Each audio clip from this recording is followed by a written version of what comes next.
Good morning प्यारे बच्चों, कैसे हैं आप सब। आई होप आप सभी अच्छे से होंगे, खूब मन लगा के पढ़ाई कर रहे होंगे। बच्चे आज हम पढ़ेंगे सबक कौन सा 13। क्या? एक लड़की का गीत, जिसके शायर हैं अख्तर शेरानी। तो बच्चे चलिए बिना देरी किए हुए हम शुरू करते हैं।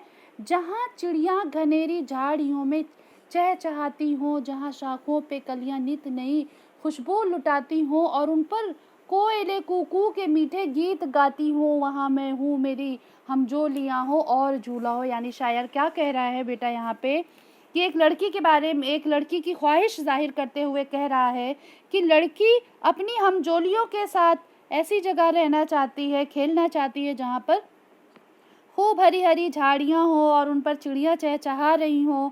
वहाँ पर शाख मतलब डालियाँ हों और उस पर कलियाँ लगी हों, फूल खिले हों और उन कलियों फूलों की खुशबू चारों तरफ फैली हुई हो। वहाँ पर जहाँ कोयल, यानी कह रहे हैं, और उन पर कोयले कूकू, और वहाँ पर जहाँ कोयल कू कू के मीठे गीत गाती हो, लड़की ऐसी जगह, यानी वहाँ मैं हूँ मेरी जो हमजोलियाँ हो और झूला, यानी लड़की ऐसी जगह खेलना चाहती है जहाँ पर उसकी सहेलियाँ, हमजोलियाँ और झूला भी हो। बच्चे आगे चलते हैं। जहाँ बरसात के मौसम में सब्जा लहलहाता हो, हवा के छेड़ से एक एक पत्ता थर थर आता हो, जहाँ चश्मों का पानी नर्म ले गुनगुनाता हो, वहाँ मैं हूँ मेरी हमजोलियाँ हो और झूला हो। ठीक है बच्चे, इसमें क्या कह रहा है शायर? शायर कह रहा है कि ऐसी जगह जहाँ बरसात के मौसम में, यानी जहाँ बरसात के मौसम में सब्जा मतलब बच्चे होती है हरियाली, ठीक है, यानी हर मौसम में, यानी बरसात के मौसम में घास और सब्जा लहलहाता हो, जहाँ पर हवा के झोंकों से दरख्त दरख्त बच्चे होता है पेड़, दरख्तों का हर एक पत्ता आवाज के साथ हिलता हो, जहाँ पर आबशार का पानी हल्के हल्के सुर में गुनगुनाता हो। ऐसी जगह पर लड़की अपनी हमजोलियों के साथ रहना चाहती हो, जहाँ पर झूला भी हो और उसकी सहेलियां भी हो। बच्चे आगे के अशार में हम देखेंगे क्या है। जहाँ नहरों में बहता पानी मोती सा झलकता हो, जहाँ चारों तरफ गुलवार में सब्जा लहकता हो, जहाँ फूलों की खुशबू मुँह से बन महकता हो, वहाँ मैं हूँ मेरी हमजोलियाँ और झूला हो। तो बच्चे लास्ट वाले शेर में शायर क्या कह रहा है कि ऐसी जगह जहाँ पर नहरों में बहता हुआ पानी मोती की मानिंद दिखाई पड़ता हो, यानी जहाँ नहरों में जो पानी बह रहा है वो बिल्कुल मोती की जैसे दिखाई दे रहा हो, वो जगह जहाँ पर चारों तरफ बागों में सब्जा लहलहाता हो, यानी जहाँ चारों तरफ गुलवार और सब्जा सब्जा लहराता हो, वो जगह जहाँ फूलों की खुशबू से पूरा जंगल महक उठता हो, जहाँ फूलों की खुशबुओं से बन मतलब होता है जंगल बच्चे, बन मतलब होता है जंगल। जैसे हिंदी में आप वन मतलब जंगल होता है, तो उसको उर्दू में बन बना दिया गया, बन मतलब होता है जंगल। ऐसी जगह पर जहाँ झूला झूला पड़ा हुआ हो और लड़की अपने हमजोलियों के साथ रहने के लिए ख्वाहिश करती हो। तो बच्चे, उम्मीद करती हूँ कि आपको ये चीज़ बहुत अच्छे से समझ में आ गई हो। इसका खुलासा अगर आ जाए कि एक लड़की के गीत नज़्म का एक खुलासा लिखें, तो आप बहुत अच्छे से इसको करेंगे, जैसे मैंने अभी आपको तशरीह करके बताया। लेकिन अगर मरकज़ी ख्याल पूछेंगे बेटा, तो आप ऐसे लिखेंगे, अख्तर शेरानी की इस नज़्म में एक लड़की ऐसी जगह रहने की ख्वाहिश करती है जहाँ चिड़ियाँ हो, फूल हो, कलियाँ हो, लहराता हुआ सब्ज़ा हो, सब्ज़ा मतलब हरियाली, चश्मों का पानी हो और फूलों की खुशबुओं से वो जंगल हो या जगह महकती ज़रूर हो।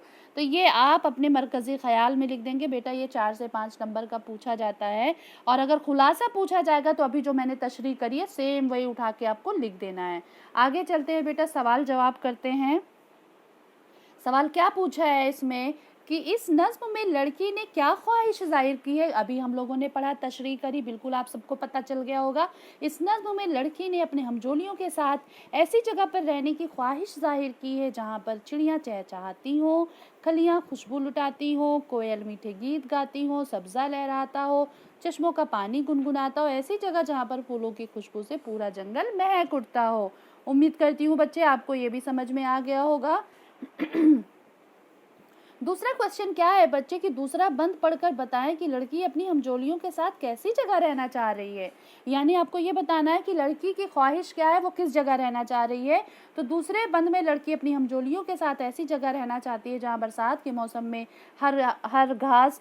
मौसम में हर घास सब्जा लहराता हो, हवा के झोंकों से दरख्तों का हर एक पत्ता आवाज़ के साथ हिलता हो, जहाँ पर आबशार का पानी हल्के हल्के सुर में गुनगुनाता हो। लास्ट वाले शायर क्वेश्चन का क्या आंसर है बेटा? शायर ने नहर के पानी को किस चीज़ से तशबीह दी है? तशबीह बेटा बोलते हैं किसी एक चीज़ को किसी दूसरी चीज़ के जैसा बताना, ठीक है, यानी किसी एक चीज़ को दूसरी चीज़ से तशबीह देना, उसे तशबीह कहते हैं।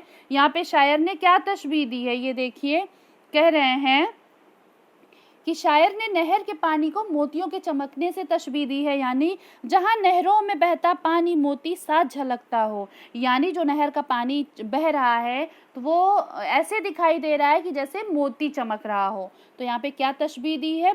मोतियों के चमकने से तशबीह दी है, यानी नहर के पानी को मोती से तशबीह दी है। तो उम्मीद करती हूँ बच्चे आपको ये बहुत अच्छे से समझ में आ गया हो।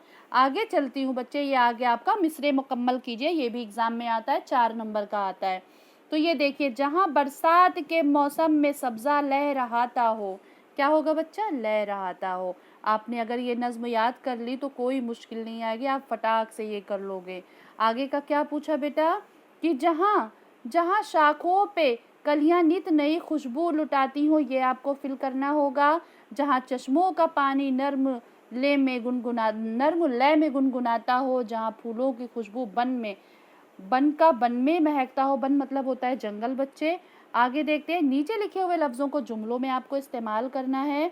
तो बिल्कुल परेशान नहीं होना है बेटा, आप आसान से आसान छोटा से छोटा बनाओ ताकि आपको फुल मार्क्स मिल सकें। गुलजार, गुलजार का क्या होगा? गुलजार में चारों तरफ सब्जा लहरा रहा है। मोती, नहर का पानी मोतियों की तरह चमक रहा है, ठीक है। जंगल, जंगल फूलों की खुशबू से महक रहा है, या ये भी लिख सकते हैं शेर जंगल में रहता है, बहुत सारे ऐसे बन जाएंगे। गीत, चिड़िया सुरीले गीत गा रही है, ठीक है, चिड़िया क्या है? सुरीले गीत गा रही है। आगे चलते हैं बेटा, उम्मीद करती हूँ सब समझ में आ रहा हो। नीचे लिखे हुए अल्फाजों के वाहिद लिखे, यानी वाहिद बच्चा जमा, वाहिद एक वचन को बोलते हैं, जमा बहुवचन को बोलते हैं। एक वचन वाहिद, बहुवचन जमा। तो हमजोलियाँ क्या है? जमा है, यानी बहुवचन है, तो इसका क्या होगा? हमजोली। कलियाँ क्या है? बहुवचन यानी जमा है, इसकी वाहिद क्या होगी? कली, कली। चिड़िया, चिड़ियाँ, चिड़िया, चिड़ियाँ, कली, कलियाँ, हमजोली, हमजोलियाँ, यानी सिंगुलर प्यूलर। वाहिद सिंगुलर है, एक वचन है, जमा क्या है? प्यूलर है, बहुवचन है। ये सारी चीज़ें आपको सॉल्व करनी है, अपनी कॉपी में लिखनी है। बच्चे उम्मीद करती हूँ कि आपको ये नज़्म बहुत अच्छे से समझ में आ गई हो। सभी बच्चे अपनी कॉपी में नोट डाउन करके अपनी टीचर को फटाफट सेंड करेंगे। और बच्चे ये चैनल लाइक सब्सक्राइब करना बिल्कुल भी नहीं भूलेंगे। अल्लाह हाफिज़।